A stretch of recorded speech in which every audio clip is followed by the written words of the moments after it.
పూజా గదిలో ఎన్ని ఫోటోలు ఉండాలి, ఎన్ని ఫోటోలు ఉంటే అంత మంచిదా అని కూడా అడుగుతున్నారు. పూజా గదిలో గనక మీరు ఎక్కువ ఫోటోలు పెట్టుకున్నట్లయితే తప్పే అండి. తప్పు అని చెప్పను, ఒక ఎగ్జాంపుల్ ద్వారా చెప్తాను వినండి.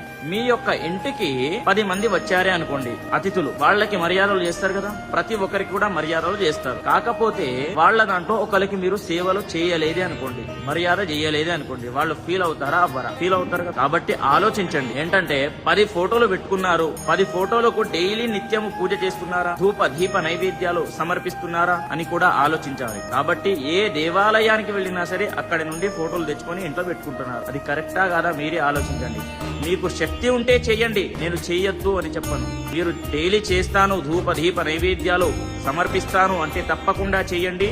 కాకపోతే మీరు నిత్యము పూజ చేయాలి, తప్పకుండా చేస్తేనే పెట్టుకోండి. చేయకపోతే వద్దు. మీ యొక్క ఇంటి ఫోటో, మీ యొక్క ఇంటి దేవుడి ఫోటో పెట్టుకోండి, సరిపోతుంది.